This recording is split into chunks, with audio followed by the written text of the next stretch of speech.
Welcome to engineers choice. അപ്പോൾ നമ്മളിന്ന് discuss ചെയ്യുന്നത് KTUയുടെ 2024 സ്കീമുകാരുടെ അനലോഗ് ഇലക്ട്രോണിക്സ് എന്ന് പറയുന്ന സെമസ്റ്റർ 3യിലെ ഒരു കോർ സബ്ജക്റ്റാണ്. നിങ്ങൾ ഗേറ്റും മറ്റെന്തെങ്കിലുമൊക്കെ എഞ്ചിനീയറിംഗ് എക്സാംസ് ഒക്കെ പ്രിപ്പയർ ചെയ്യുന്നവർക്ക് വളരെ ഇമ്പോർട്ടൻ്റ് ആയിട്ടുള്ള ഒരു കോർ എന്ന് പറഞ്ഞാൽ തന്നെ ഇമ്പോർട്ടൻ്റ് ആണ്, നിങ്ങൾ മനസ്സിലാക്കുക. അതിൽ അനലോഗ് ഇലക്ട്രോണിക്സിലെ മൊഡ്യൂൾ 1ലെ ഏറ്റവും പ്രധാനപ്പെട്ട ഫസ്റ്റ് ടോപ്പിക് നമ്മൾ പഠിക്കാൻ വേണ്ടി പോവാണ് BJT. നിങ്ങളിത് ബേസിക് ഇലക്ട്രോണിക്സിൽ ഫസ്റ്റ് ഇയറിൽ പഠിച്ചിട്ടുണ്ടായിരിക്കും. BJT എന്ന് പറഞ്ഞാൽ എന്താണ്? അതിൻ്റെ ഫുൾ ഫോം എന്ന് പറയുന്നത് ബൈപോളാർ ജംഗ്ഷൻ ട്രാൻസിസ്റ്റർ എന്നാണ് അതിൻ്റെ ഫുൾ ഫോം വരുന്നത്. ഓക്കെ, എന്താണ് ബൈപോളാർ ജംഗ്ഷൻ ട്രാൻസിസ്റ്റർ? എടാ, നമ്മൾ പണ്ട് ഈ കെമിസ്ട്രിയിലൊക്കെ പഠിച്ചിട്ടില്ലേ, ഈ ബൈ എന്ന് പറഞ്ഞാൽ എന്താ സംഭവം? നമ്മൾ പണ്ട് കെമിസ്ട്രിയിലൊക്കെ ബൈ എന്ന് പറഞ്ഞാൽ 2, ട്രൈ എന്ന് പറഞ്ഞാൽ 3, ക്വാഡ് എന്ന് പറഞ്ഞാൽ 4, അങ്ങനെയൊക്കെ ഈ പണ്ട് നമ്മൾ പഠിച്ചിട്ടുണ്ടല്ലേ, കെമിസ്ട്രിയിലാണെന്ന് തോന്നുന്നു, മറന്നുപോയി. ഓക്കെ, അപ്പൊ ഈ ബൈ എന്ന് പറഞ്ഞാൽ അതിന്റെ ഒരു ഒരു ഒരു ഒരു ഒരു മീനിങ് നമുക്ക് വേണമെങ്കിൽ എങ്ങനെ എടുക്കാം? 2 എന്ന് എടുക്കാം അല്ലെ. അപ്പൊ ബൈപോളാർ ജംഗ്ഷൻ ട്രാൻസിസ്റ്റർ എന്ന് പറഞ്ഞാൽ കണ്ടോ, ഈ ബൈ എന്ന് പറയുന്ന വേർഡിൽ നിന്ന് നമുക്ക് പറയാം ഇവിടെ 2 PN ജംഗ്ഷൻസ് ഉണ്ട്. 2 PN ജംഗ്ഷൻസ് ഉണ്ട്. A BJT is made of 2 PN junction. ഒരെണ്ണം എന്ന് പറയുന്നത് എമിറ്ററിനും ബേസിനും ഇടയിലായിരിക്കും. ഒരു PN ജംഗ്ഷൻ എന്ന് പറയുന്നത് എമിറ്ററിനും ബേസിനും ഇടയിലായിരിക്കും. മറ്റതെന്ന് പറയുന്നത് കളക്ടറിനും ബേസിനും ഇടയിലായിരിക്കും. അങ്ങനെ എമിറ്ററിനും ബേസിനും ഇടയിൽ ഒരു ജംഗ്ഷൻ ഉണ്ട്, കളക്ടറിനും ബേസിനും ഇടയിൽ മറ്റൊരു ജംഗ്ഷൻ ഉണ്ട്. അതെങ്ങനെയാണ് ഇരിക്കുന്നതെന്ന് ചോദിച്ചാൽ ആക്ച്വലി അത് ഇരിക്കുന്നത് ഇത് ഓൾമോസ്റ്റ് ഇത് ഇങ്ങനെയായിരിക്കും.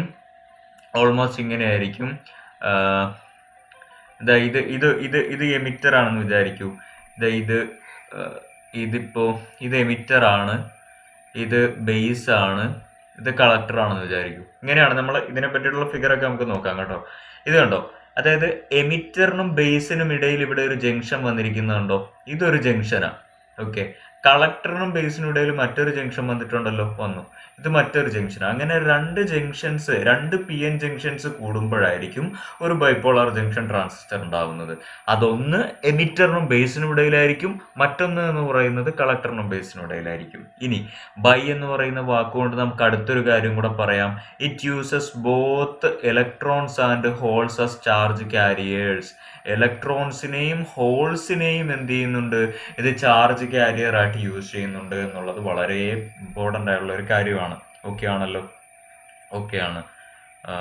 ഇനി എന്താണ്? ഇതിന് 3 ടെർമിനൽസ് ഉണ്ടാകും. ഓക്കെ, 3 ടെർമിനൽസ് ഉണ്ടാവും. ഒന്നാമത്തത് എമിറ്റർ ആണ്, പിന്നെ കളക്ടർ ആണ്, പിന്നെ ബേസ് ആണ്. Okay, emitter, base, collector. Actually നമ്മൾ ഫിഗർ ഒക്കെ ഇനി കാണും. നമ്മൾ തിയറിയിൽ പേപ്പറിൽ വരയ്ക്കേണ്ട ഫിഗർ എങ്ങനെയാണെന്നുള്ള കാര്യമൊക്കെ ഞാൻ കാണിച്ചു തരാം.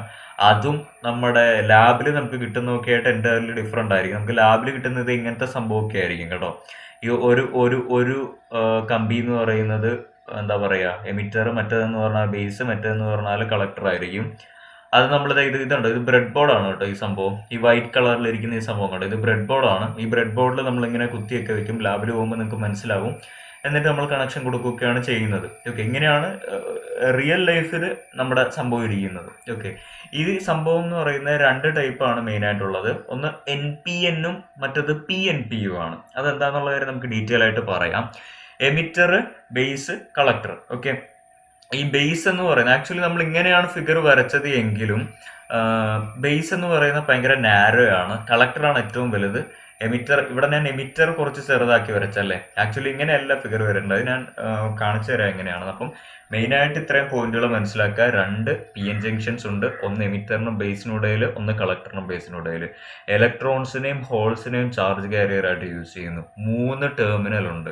ഒന്ന് എമിറ്റർ, മറ്റൊന്ന് ബേസ്, മറ്റൊന്ന് കളക്ടർ. ഇങ്ങനെ 3 ടെർമിനൽസ് ആയിരിക്കും ഇതിനുണ്ടായിരിക്കുക. 2 ടൈപ്പ് BJT-നെ പറ്റിയിട്ടാണ് നമ്മൾ പഠിക്കുന്നത്. ഒന്നാമത്തത് NPN ടൈപ്പും രണ്ടാമത്തെ PNP ടൈപ്പും. ഇങ്ങനെയാണ് റിയൽ ലൈഫിൽ ഇരിക്കുന്നത്. ഇങ്ങനെയാണ് നമ്മൾ ലാബിൽ ചെയ്യുന്ന കാര്യങ്ങളൊക്കെ.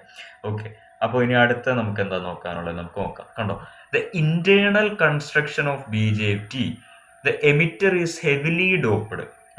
ഇന്റേണൽ നമ്മൾ BJT നോക്കുമ്പോൾ നമ്മൾ നേരത്തെ എമിറ്റർ, ബേസ്, കളക്ടർ നമ്മൾ പറഞ്ഞല്ലോ. ഇതല്ലായിരുന്നു നമ്മുടെ എമിറ്റർ, ഇതാണ് നമ്മുടെ ബേസ്, ഇതാണ് നമ്മുടെ കളക്ടർ. ഇങ്ങനെയാണ് ഒരു BJT ഇരിക്കുന്നത് കേട്ടോ. അപ്പോൾ ഇതിൽ എമിറ്റർ എന്ന് പറയുന്ന ഈ ഒരു സംഭവം എന്ന് പറയുന്നത് ഹെവിലി ഡോപ്ഡ് ആണെന്ന് പറയുന്നുണ്ട്. What you mean by heavily doped? Okay, what you mean by heavily doped? What you mean by doping? ചുമ്മാ ഇതങ്ങ് കാണാൻ പഠിച്ചു വെച്ചാൽ മതി. What you mean by doping? ഈ ഡോപ്പിംഗ് എന്ന് പറഞ്ഞാൽ എന്താ? ഡോപ്പിംഗ് എന്ന് പറഞ്ഞാൽ ഇറ്റ് ഈസ് സിംപ്ലി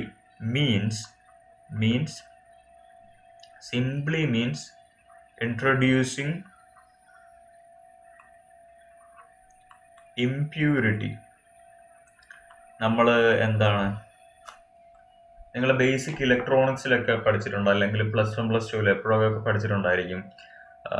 നമ്മുടെ ഈ സെമി കണ്ടക്ടർ ഇലക്ട്രോണിക്സ് ഒക്കെ പഠിക്കുന്ന സമയത്ത് സെമി കണ്ടക്ടർ ഉണ്ടായിരുന്നു തോന്നുന്നല്ലേ, +2 ഫിസിക്സിൽ 12ാമത്തെ പാഠം എത്രയായിട്ട് അതിലെങ്ങാണ്ട് നമ്മൾ പഠിച്ചിട്ടുണ്ടല്ലേ. ഈ എന്താണ് സെമി കണ്ടക്ടേഴ്സിൽ ഇമ്പ്യൂരിറ്റി ആഡ് ചെയ്യുന്ന അതിനെ നമ്മൾ ഡോപ്പിംഗ് എന്ന് പറയുന്നത്. അപ്പോൾ ഡോപ്പിംഗ് എന്ന് പറഞ്ഞാൽ ഒരു കോപ്പിങ്ങും അല്ല, എന്താണ്, it simply means introducing the impurity. Okay, അത്രേ ഉള്ളൂ സംഭവം. ഓക്കെ അല്ലേ, സെറ്റല്ലേ? സെറ്റാണ്. അപ്പോൾ ദ ഫങ്ഷൻ, ഇവിടെ നമ്മൾ ഫംഗ്ഷനും കൂടെ മെൻഷൻ ചെയ്തിട്ടുണ്ട്. The function of emitter is to supply the ഇലക്ട്രോൺസിനെ സപ്ലൈ ചെയ്യുക എന്നുള്ളതാണ് നമ്മുടെ ഈ എമിറ്ററിന്റെ ഫംഗ്ഷൻ. എമിറ്റർ എന്ന് പറയുന്നത് അതുകൊണ്ട് ഹെവിലി ഡോപ്ഡ് ആയിരിക്കും. മനസ്സിലായോ? ഒരുപാട് ഡോപ്പിംഗ് ഉണ്ടായിരിക്കും. The base region is lightly doped എന്നോ. എമിറ്റർ ഹെവിലി ഡോപ്ഡ് എന്ന് പറഞ്ഞാൽ അവിടെ ഒരുപാട് ഇമ്പ്യൂരിറ്റീസ് നമ്മൾ ആഡ് ചെയ്തു. ബേസ് എന്ന് പറഞ്ഞാൽ ലൈറ്റ്ലി ഡോപ്ഡ് ആണ് എന്ന് പറഞ്ഞാൽ കുറച്ച് ഇമ്പ്യൂരിറ്റീസ് നമ്മൾ ആഡ് ചെയ്തിട്ടുള്ളൂ. കളക്ടർ എന്ന് പറഞ്ഞാൽ മോഡറേറ്റ്ലി ഡോപ്ഡ് ആണ് എന്ന് പറഞ്ഞാൽ ഒരു മോഡറേറ്റ് ലെവലിലായിരിക്കും നമ്മളിവിടെ ഇമ്പ്യൂരിറ്റീസ് ആഡ് ചെയ്തിട്ടുണ്ടായിരിക്കുക. ഓക്കെ ആണല്ലോ.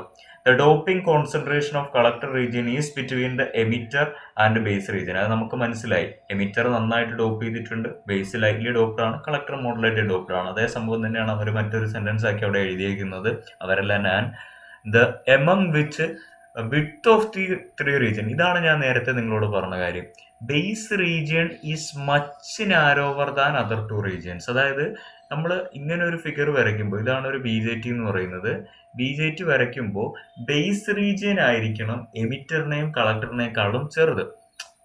അതായത് നമ്മളിതാ ഇവിടെ ബേസ് വരച്ചു എന്നിരിക്കട്ടെ, ഇതാണ് നമ്മുടെ ബേസ്. ഓക്കെ, അപ്പോൾ കണ്ടോ, ഇതാണ് നമ്മുടെ എമിറ്റർ, ഇതാണ് നമ്മുടെ കളക്ടർ. ഇവിടെ ബേസ് എന്ന് പറയുന്ന ഈ സംഭവമല്ലേ എമിറ്ററിനെയും കളക്ടറിനേക്കാളും ചെറുത്? അതെ. ആൻഡ് എന്താണ്, collector region is wider than other 2 regions. അതായത് ബേസ് ആണ് ഏറ്റവും ചെറുത്, ഏറ്റവും വലുതെന്ന് പറയുന്ന കളക്ടർ ആയിരിക്കണം. അപ്പോൾ എമിറ്ററിനെക്കാട്ടിലും വലുതായിരിക്കണം കളക്ടർ, ബേസിനേക്കാളും വലുതായിരിക്കണം കളക്ടർ. അപ്പൊ ചിലവരിത് ഇങ്ങനെ വരയ്ക്കും, അതായത് ഇവിടെ നമ്മൾ ബേസ് വരയ്ക്കും, എന്നിട്ട് ഇതിനും ഈക്വൽ സൈസ് ആയിരിക്കും വരയ്ക്കുക. അത് തെറ്റാണ്. കളക്ടറാണ് വലുതാക്കുക, എമിറ്ററിനേക്കാളും കുറച്ചുകൂടെ വലുതാക്കിയതെങ്കിൽ കളക്ടറിനെ വരയ്ക്കണം. ബേസ് ഏറ്റവും വളരെ നാരോ ആയിട്ട് വരയ്ക്കാനും ശ്രദ്ധിക്കണം. അതാണ് അതിന്റെ സൈസിന്റെ കാര്യത്തിൽ പറയാനുള്ളത്. എന്തുകൊണ്ടാണ് കളക്ടർ ഏറ്റവും വലുതായിട്ട് കൊടുത്തിരിക്കുന്നതെന്ന് ചോദിച്ചെങ്കിൽ, because the job of the collector region is to collect the electron supplied by the emitter. എമിറ്ററിൽ നിന്നുള്ള ഇലക്ട്രോൺസിനെ എല്ലാം കളക്ട് ചെയ്ത് വെക്കുക എന്നുള്ളതാണ് കളക്ടറിന്റെ ജോലി. That's why the collector region is wider than other 2 regions. അതിന്റെ കുറച്ച് കാര്യങ്ങളൊക്കെ നമ്മൾ ഇവിടെ എഴുതിയിട്ടുണ്ട്. ബേസ് നാരോ ആണ്, ലൈറ്റ്ലി ഡോപ്ഡ് ആണ്, എമിറ്റർ മോഡറേറ്റ് ആണ്, വിഡ്ത്തിന്റെ കാര്യത്തിലാണ് മോഡറേറ്റ് പറയുന്നത് കേട്ടോ, ഹെവിലി ഡോപ്ഡ് ആണ്. കളക്ടർ വിഡ്ത്തിന്റെ കാര്യത്തിൽ ഭയങ്കര വൈഡർ ആണ്, wider than other 2 regions. And doping concentration is moderate. Okay ആണല്ലോ, ഓക്കെ ആണ്. ഇനി ബേസിക് ആയിട്ട് ഇത്രയും കാര്യങ്ങൾ നമുക്കിപ്പോൾ മനസ്സിലായി. ഇനി അടുത്ത കാര്യം എന്താണ്, കണ്ടോ, ഇതാണ് ബേസിക് സ്ട്രക്ചർ. നമ്മൾ നേരത്തെ NPN ട്രാൻസിസ്റ്ററും PNP ട്രാൻസിസ്റ്ററും പറഞ്ഞു. അതിന്റെ ബേസിക് സ്ട്രക്ചർ ആണ് ഞാനിവിടെ എഴുതിയിരിക്കുന്നത്. NPN എന്ന് പറഞ്ഞാൽ കണ്ടോ, ഇതാണ് എമിറ്റർ. ഓക്കെ, ഇത് ആക്ച്വലി ഞാനൊരു സൈറ്റിൽ നിന്ന് എടുത്തതാണ്, അതുകൊണ്ടാണ് ഇങ്ങനെ വന്നത്. ആക്ച്വലി ഞാൻ നേരത്തെ പറഞ്ഞ പോലെ തന്നെ നിങ്ങൾ വരയ്ക്കുന്ന സമയത്ത് എങ്ങനെ വരയ്ക്കണം, കളക്ടറിന് കുറച്ചുകൂടെ സൈസ് കൊടുക്കണം. ഓക്കെ, ഇതാണ് എമിറ്റർ, ഇതാണ് ബേസ്, ഇതാണ് കളക്ടർ. ഇവിടെ കളക്ടർ അല്ലേ കുറച്ചുകൂടെ വലുത്. ഈ രീതിയിലായിരിക്കണം ഇതും വരയ്ക്കേണ്ടത് കേട്ടോ. ഇപ്പൊ സൈറ്റിൽ നിന്ന് എടുത്തുകൊണ്ട് എനിക്ക് എഡിറ്റ് ചെയ്യാൻ പറ്റിയില്ല. ഇതാണ് അതിന്റെ കറക്റ്റ് തിയറി എന്ന് പറയുന്നത്. ഓക്കെ, NPN ട്രാൻസിസ്റ്റർ, അതിന്റെ ബേസിക് സിമ്പിൾ ആണ്. എന്ന് പറഞ്ഞാൽ എന്താണ്, NPN മീൻസ് നമ്മുടെ എമിറ്റർ എന്ന് പറയുന്നത് കണ്ടോ, ഇതാണ് എമിറ്റർ എന്ന് പറഞ്ഞാൽ N ടൈപ്പ് മെറ്റീരിയൽ ആയിരിക്കും. ബേസ് എന്ന് പറഞ്ഞാൽ P ടൈപ്പ് ആയിരിക്കും, കളക്ടറും N ടൈപ്പ് ആയിരിക്കും. ഇതാണ് NPN എന്ന് പറയുന്നത്. PNP എന്ന് പറഞ്ഞാൽ എന്താണ്, PNP എന്ന് പറഞ്ഞാൽ എമിറ്റർ P ടൈപ്പ് ആണ്, ബേസ് N ടൈപ്പ് ആണ്, കളക്ടർ P ടൈപ്പ് ആണ്. ഇതിനെയാണ് PNP എന്ന് പറയുന്നത്. 2 ടൈപ്പ് ട്രാൻസിസ്റ്റർ. ഇനി ഇതിന്റെ സിമ്പിൾ നോക്കിയേ. ഇവിടെ ആകപ്പാടെ ഒരു വ്യത്യാസം വന്നിരിക്കുന്ന എന്തിൽ മാത്രമേ ഉള്ളൂ? ഇത് ഈ ആരോ മാർക്കിൽ മാത്രമേ ഉള്ളൂ. ഈ ആരോ മാർക്ക് മാത്രമേ നിങ്ങൾ ശ്രദ്ധിച്ചേ. PNP ആണെങ്കിൽ ആരോ മാർക്ക് മുകളിലേക്കായിരിക്കും, NPN ആണെങ്കിൽ ആരോ മാർക്ക് താഴേക്കായിരിക്കും. അപ്പൊ ഇത്രയും കാര്യങ്ങൾ നിങ്ങൾ എന്ത് ചെയ്യുക, മനസ്സിലാക്കുക. ഇതാണ് നമ്മുടെ ബേസിക്സ് എന്ന് പറയുന്നത്. നമ്മൾ ഒരുപാട് കാര്യങ്ങളിലേക്ക് പോയിട്ടില്ല, ബേസിക്സ് ആയിട്ടുള്ള കാര്യങ്ങൾ മാത്രമേ പറഞ്ഞിട്ടുള്ളൂ. ഇതില് എന്താണ് മാറാത്തത്? ഇവിടെ നമ്മൾ പറഞ്ഞ കാര്യമുണ്ടല്ലേ, the BJT is made up of 2 PN junction എന്നുള്ള കാര്യം നമ്മൾ പറഞ്ഞു. അതിന്റെ ഒരു കാര്യം കൂടെയാണ് നമ്മളിത് അവിടെ ലാസ്റ്റ് എഴുതിയിരിക്കുന്നത്. ഈ കഥാപാത്രത്തിന്റെ പേരാണ് നമ്മുടെ ക്ലാസ്സിൽ മിക്കപ്പോഴും ഈ കഥാപാത്രം വരും ഇനി മുതൽ. ഇയാളുടെ പേരാണ് മന്നക്കിളി.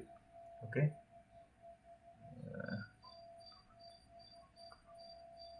ഇന്ന എങ്ങനെയല്ലേ എഴുതുന്നത്? ആണെന്ന് തോന്നുന്നു, മറന്നുപോയി. മലയാളമൊക്കെ എത്ര കാലം എഴുതിയിട്ടല്ലേ. അങ്ങനെ തന്നെയാണ് മന്നക്കിളി. ഓക്കെ, മന്നക്കിളി പറയുന്ന ഒരു കാര്യമാണ്, നീ ഇതും കൂടെ നോക്കിയിട്ട് വേണം പോകാൻ എന്നാണ് മന്നക്കിളി നമ്മളോട് പറയുന്നത്. Inside the BJT 2 PN junction. നമ്മൾ നേരത്തെ പറഞ്ഞ പോലെ 2 PN ജംഗ്ഷൻസ് ഉണ്ട്. ഒരെണ്ണം എന്ന് പറയുന്നത് ബേസിനും എമിറ്ററിനും ഇടയിലായിരിക്കും, മറ്റതെന്ന് പറയുന്നത് ബേസിനും കളക്ടറിനും ഇടയിലായിരിക്കും. അതെങ്ങനെയാണ് അപ്പിയർ ആകുന്നത്? It appears as if 2 back to back diode. 2 ഡയോഡുകൾ ബാക്ക് ടു ബാക്ക് കണക്ഷനിൽ സീരീസ് ആയിട്ട് കണക്ട് ചെയ്തിരിക്കുന്ന പോലെ ആയിരിക്കും അതുണ്ടായിരിക്കാം. അപ്പൊ ഇത്രയും കാര്യങ്ങളാണ് നമുക്ക് എന്ത് ചെയ്യേണ്ടത്, പറയേണ്ടത്. നമുക്ക് ജസ്റ്റ് ഇന്ന് പറഞ്ഞ കാര്യങ്ങളൊക്കെ ഒന്ന് ഒന്ന് ഒന്ന് ഒന്ന് ഒന്ന് ഒന്ന് ഒന്ന് ഒന്ന് ഒന്ന് റിവിഷൻ ചെയ്യാനായിട്ട് ശ്രമിക്കാം. BJT എങ്ങനെയുണ്ട്, മനസ്സിലായില്ലേ? ഇപ്പൊ BJTനോട് ഇപ്പൊ ഒരു പ്രണയമൊക്കെ തോന്നുന്നുണ്ടല്ലേ, ലവ് ആയി. BJTനോട് ഇപ്പൊ ഒരു ലവ് ഒക്കെ വന്നു. പിന്നെ ഈ ഒരു പേജിനോടും ഏറെക്കുറെ പ്രണയം തോന്നി തുടങ്ങി. ഇനി അടുത്തതോ, ഇതിനോടും ഏറെക്കുറെ പ്രണയം തോന്നി. മന്നക്കിളിയെ നമ്മൾ ഇഷ്ടപ്പെടണം കേട്ടോ. മന്നക്കിളി നമ്മുടെ ക്ലാസ്സുകളിൽ ഇനി എപ്പോഴും ഒരു സ്ഥിരം കഥാപാത്രമായിരിക്കും. നമ്മൾ പറയുന്ന കാര്യങ്ങളൊക്കെ, നമ്മൾ മറന്നു പോകുന്ന കാര്യങ്ങൾ ഇതും കൂടെ ഉണ്ട് എന്ന് പറഞ്ഞു തരികയാണ്. ഞാൻ ഇത് വിട്ടുപോയതായിരുന്നു, പക്ഷെ കിളി പറഞ്ഞത് കൊണ്ടാണ് ഞാനിതിപ്പോൾ എക്സ്പ്ലെയിൻ ചെയ്തത്. Okay, thank you. അപ്പോൾ സബ്സ്ക്രൈബ് ചെയ്യാത്തവരൊക്കെ ഒന്ന് സബ്സ്ക്രൈബ് ചെയ്യുക, ലൈക്ക് ചെയ്യുക, കമൻറ്റ് ചെയ്യുക, ഷെയർ ചെയ്യുക. Okay, thank you.